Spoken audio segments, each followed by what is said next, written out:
নমস্কার, আমি রূপসী হালদার। আজকে আবারও চলে এসেছি একটি নতুন পর্ব নিয়ে। পড়ছি আমি তো ভালোবাসি তোকে। লেখনীতে রয়েছেন সালমা চৌধুরী। পর্ব 19। বেশ খানিকটা সময় মেঘ নিস্তব্ধ হয়ে বসে রইল।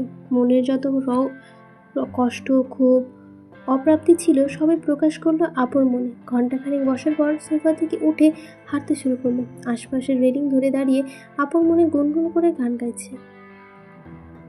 আমি কি তোমায় খুব বিরক্ত করছি? বলে দিতে পারো তা আমায়। হয়তো আমার কোনো প্রয়োজন নেই, তবু লেগে থাকি একটা কোণায়। তুমি বলে দিতে পারো তা আমায়।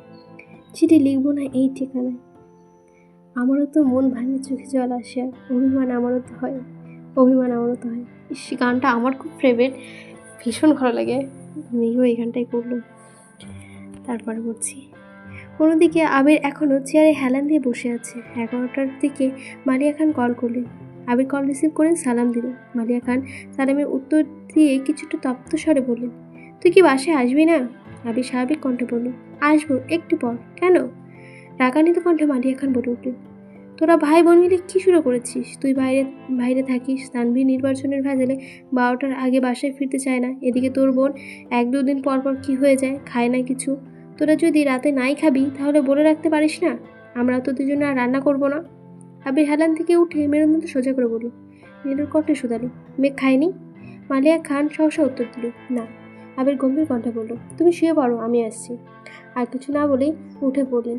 আবিরকে রুম থেকে বের হতে দেখে রাকিব আর রাসেল দুজনেই ছুটে আসে।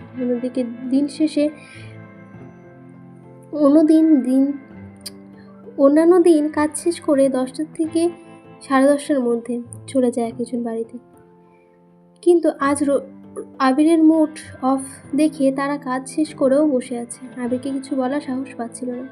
রাকিব স্বাভাবিক কণ্ঠে বলল, চল আমি তোকে দিয়ে আসি। আবির কণ্ঠ শক্ত করে জবাব দিল, আমি একা যেতে পারবো। রাকিব পুনরায় বলে উঠল, তোর হাতের অবস্থা দেখেছিস তুই? এই অবস্থায় বাইক চালালে তো অ্যাক্সিডেন্ট করবি। তার থেকে আমার কথা শোন, আমি তোকে দিয়ে আসি।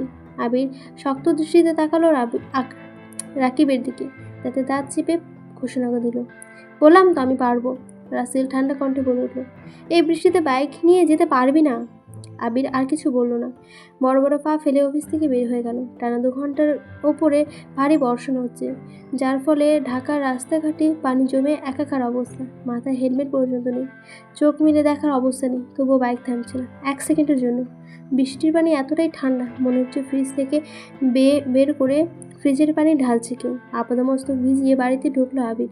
ড্রয়িং রুমে কেউ নেই। সিঁড়ি দিয়ে উপরে সোজা গেল নিজের রুমের দিকে হেঁটে। 5 মিনিটে ফ্রেশ হয়ে একটা ধূসর রঙের টি শার্ট আর ট্রাউজার পরে রুম থেকে বের হয়। সঙ্গে সঙ্গে হেঁটে যায় মেঘের রুমের দিকে। মেঘের দরজার সামনে এসেই বাম হাতে দরজা ধাক্কা দিল। অনবরত খুশির কারণে ডান হাত থেকে তেমন শক্তি পাচ্ছে না। তারপর আবার হাতের ওপর জোর দিয়ে বাইক চালিয়ে এসেছে। দরজা খুললেই চোখ পরে ফাঁকা বিছানায়। কেন জানি বুকটা ছাদ করে উঠল। ভেতরের দিকে দেখার চেষ্টা করল। টেবিলের ওপর ফোন, ল্যাপটপ পড়ে আছে, কিন্তু অষ্টদশী কোথাও নেই। আবির রুমে ঢুকে বারান্দা সহ সব জায়গায় খুঁজল, কোথাও নেই। রুম থেকে বেরিয়ে সারা বাড়িতে চক্কর দিল, তবে কোথাও দেখতে পেল না মেঘকে। মিমের রুমের সামনে দাঁড়িয়ে আস্তে করে ডাকলো। সঙ্গে সঙ্গে মিম দরজা খুলে দিল। আকাল হেসে বলল, ভাইয়া কিছু বলবে? আবির উদ্বিগ্ন কণ্ঠে শুধালো, মেঘ কোথায়?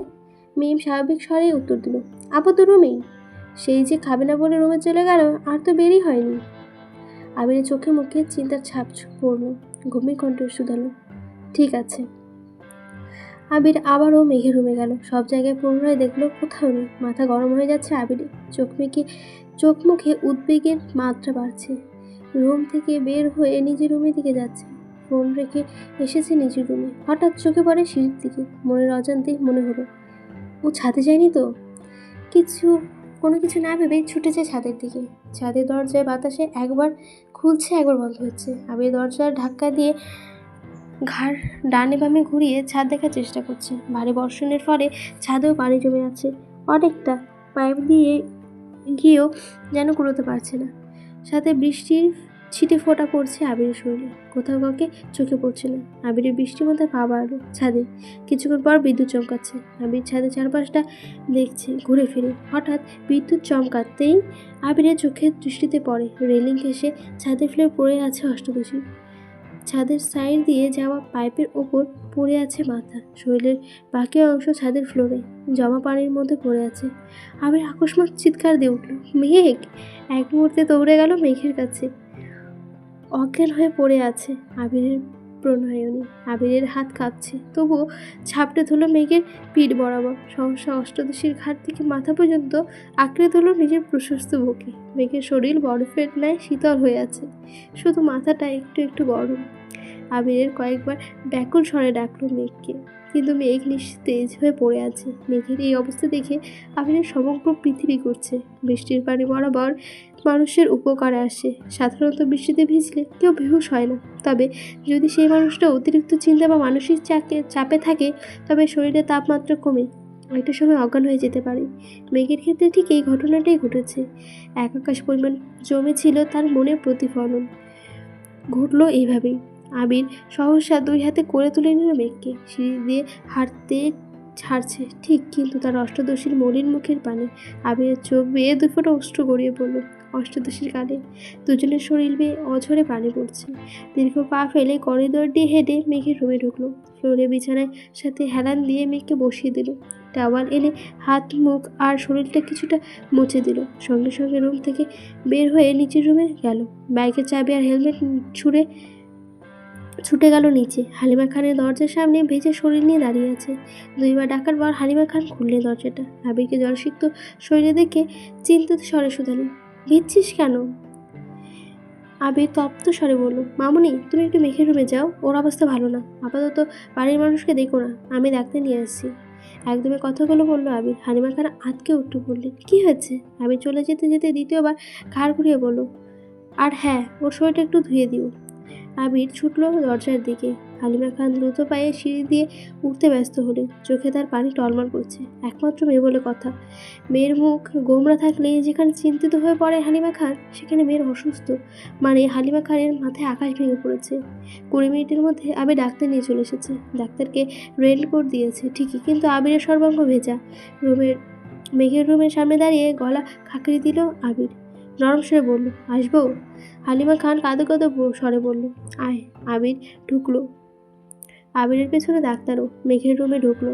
আবিরের গা থেকে পানি পড়ছে ফ্লোরে, কিন্তু সেদিকে ভ্রুক্ষেপ নেই। তার দৃষ্টি অষ্টাদশীর মুখের পানে। ডাক্তার 10 সেকেন্ডে মেঘকে দেখলো কিনা আবির উদ্বিগ্ন কণ্ঠে শুধালো, ওর কিছু হবে না তো? ডাক্তার স্বাভাবিক কণ্ঠে বলল, তেমন কোনো সমস্যা নেই, বেশিক্ষণ বৃষ্টিতে ভিজেছে মনে হয়, তাছাড়া হয়তো কোনো মানসিক চাপে আছে, তার জন্য এমনটা হয়েছে। কিছুক্ষণের মধ্যেই জ্ঞান ফিরে আসবে। আমি কিছু মেডিসিন দিয়ে যাচ্ছি, ফিরলে খাইয়ে দিও। যদি জ্ঞান না ফেরে তাহলে পরবর্তীতে জানিও, একটা স্যালাইন করতে হবে।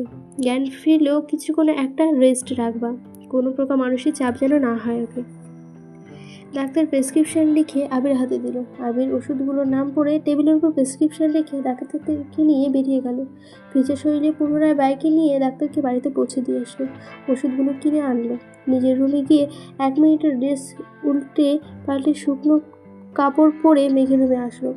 মেঘ তখনও অজ্ঞান অবস্থায় পড়ে আছে। হালিমা খান মেঘের হাতে পায়ে তেল মালিশ করে দিচ্ছেন, কান্না করছেন আর বারবার করে মেঘকে ডাকছেন। মেঘের মাথার নিচে একটা টাওয়াল রেখে দিয়েছে।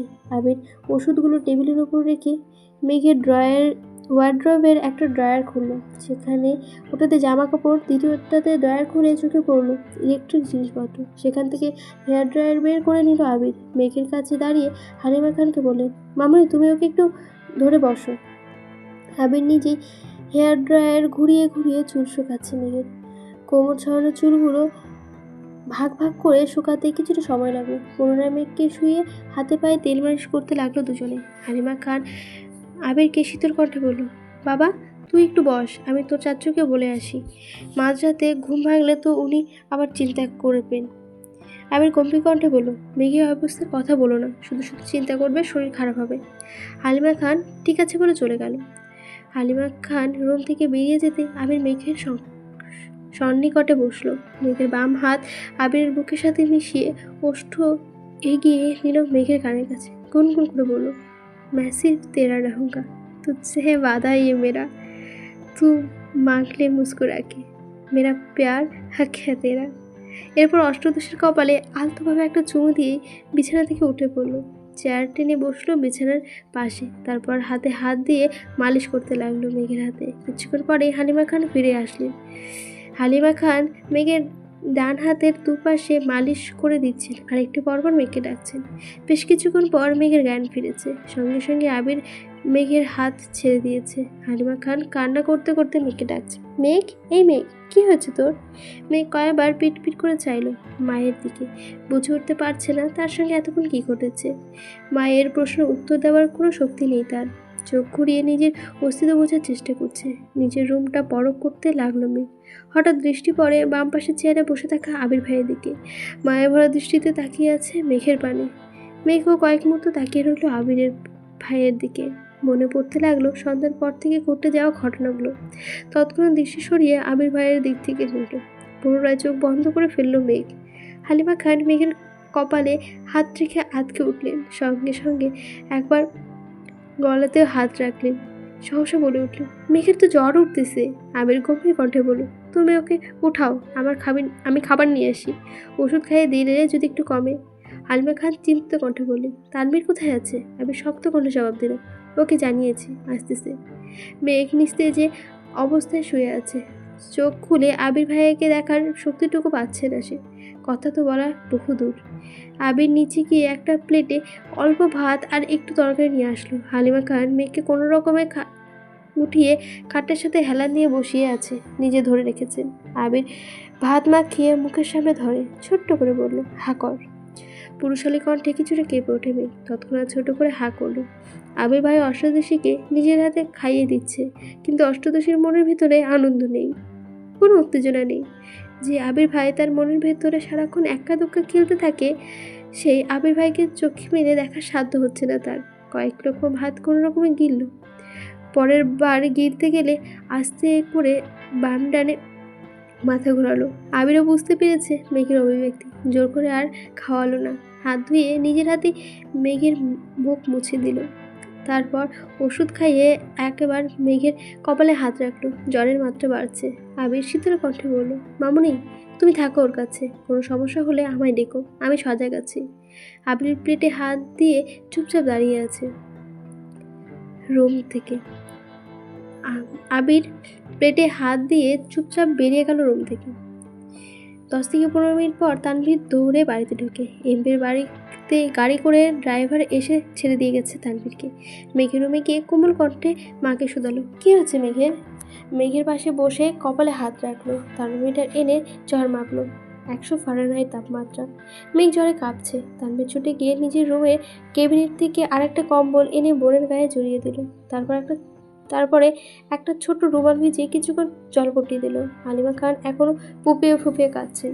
তানভীরের মায়ের দিকে চেয়ে মোলায়েম কণ্ঠে বলল, ডাক্তার কি বলেছে?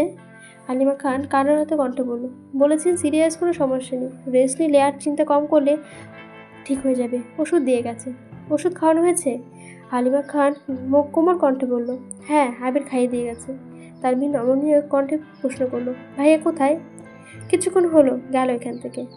তানভীর আর কিছু বলল না। চুপচাপ কিছুক্ষণ জলপট্টি দিলেও বোনের কপালে, তবে জ্বর কমার কোনো গন্ধ নেই। এদিকে আবির রুমে এসে ব্যালকনিতে পায়চারি করতে লাগলো। বাইরে এখনো বৃষ্টি পড়ছে। মাঝে মাঝে কিছুক্ষণ বিরতি নিচ্ছে। আর ভারী বর্ষা শুরু হলো। তাপমাত্রা কম থাকার পরও আবিরের শরীর ঘামছে, স্থির থাকতে পারছে না কোনোভাবেই। তামাটা চেহারা কুচকুচে কালো বর্ণের হয়ে আছে। দুপুরে খাবার খেয়েছিল, তারপর সন্ধ্যায় শুধু এক কাপ কফি খেয়েছে। মধ্যরাত হয়ে গেছে, খায়নি এখনো, তাই মুখটা মলিন হয়ে আছে। হাতের অবস্থাও করুণ। বাসে ফেরার পর ব্যান্ডেজ করে ফেলেছিল। বৃষ্টির পানিতে কাটা অংশগুলো ফ্যাকাশে হয়ে গেছে। কিছুক্ষণ পর আবির বড় বড় পা ফেলে ছাদে চলে গেল। শরীর সম্পূর্ণ ভিজতে সময় লাগলো না। ছাদের কর্নার থেকে সিঙ্গেল সোফা টেনে মাঝ বরাবর রেখে সেখানে বসে পড়ল। অসীম দূরত্বে চেয়ে থাকে অনেকটা সময় ধরে। তারপর চোখ বন্ধ করে শ্বাস টেনে নিজেকে প্রশ্ন করলো, আমি কি এখন ফিরে ভুল করলাম? আবিরের মনে পড়ছে পুরনো স্মৃতি। এই প্রণয়িনী 2 বছরের পরিণত কুড়ে কুড়ে খাচ্ছিল তাকে। প্রিয় মানুষের উপস্থিতি যেমন বক্ষকম্পন বাড়াতে সক্ষম, তার থেকেও বেশি কষ্টদায়ক নিজের প্রেয়সীকে গুরুগম্ভীর দেখতে থাকা। আর যার কারণ সে নিজেই। একটা সামান্য ভুলের কারণে গত 2টি বছরের প্রেয়সী তার চোখে চোখ রাখেনি। এক টেবিল একসাথে খাওয়াও খেতে বসেনি কখনো, মুখ ফুটে একটা কথা পর্যন্ত বলেনি। এর বেশি সহ্য করার ক্ষমতা একটা 18 বছরের যুবকের পক্ষে কখনো সম্ভব ছিল না। প্রেয়সীর প্রতি অনুভূতি তার 7 সাগরের পানির ন্যায়, যা কখনো পরিমাণ সম্ভব না। যখন তার সহ্যের সীমা শেষ হতে চলল, তখন তার সামনে দুটি রাস্তা ভেসে উঠেছিল। এক, স্কলারশিপ নিয়ে বিদেশে চলে যাওয়া, দ্বিতীয় হলো ভার্সিটিতে ঢাকা পড়তে যাওয়া। আবির বাড়ির প্রতিটা সদস্যের থেকে মতামত নিয়েছিল সেদিন। এমনকি তার হৃদয়হরণের কাছে সেদিনও আকুল মিনতি করে জিজ্ঞেস করেছিল সে কি চাই। ছোট্ট হৃদয়হরণীর অভিমানের মাত্রা এতটাই তীব্র ছিল যে সেদিনও আবিরের চোখে চোখ রাখেনি সে। আবিরের কোনো কথা উত্তর দেয়নি। 2 বছরে যে ললনার অভিমান ভাঙাতে সক্ষম হয়নি, সেই ললনার অভিমান কয়েক মাসে ভাঙানো সম্ভব ছিল না। তারপরও আবির শেষবার যাওয়ার আগে নিষ্পলক চেয়েছিল তার সেই ললনার দিকে। যদি একবার বলতো, ভাইয়া তুমি যেও না। কিন্তু না, শেষ দিনও মুখ ফুটে কিছু বলেনি প্রেয়সী। আবিরের বাড়ি জমানো ভিনদেশে। এই পৃথিবীর বুকে যাকে সবচেয়ে বেশি ভালোবেসেছিল, সে রাজকন্যাকে ফেলে চলে গিয়েছিল বহু দূরে। উফ, মানে পর্বটা পড়ে ইমোশনাল হয়ে যাচ্ছে, প্রচুর কান্না পাচ্ছে। আবির কথাগুলো বলছে বুক থেকে ফেটে ফেটে পড়ছে। ওর ওর বুকের যে কষ্টগুলো আছে সেগুলো অনুভব করতে পারছি আর কি। তো এর জন্য এরকম মনে হচ্ছে। কিছুই বলার নেই। একটি অভিমানী মেয়ে আর একটা পাগল ছেলে ভালোবাসার গল্প সত্যি অসাধারণ।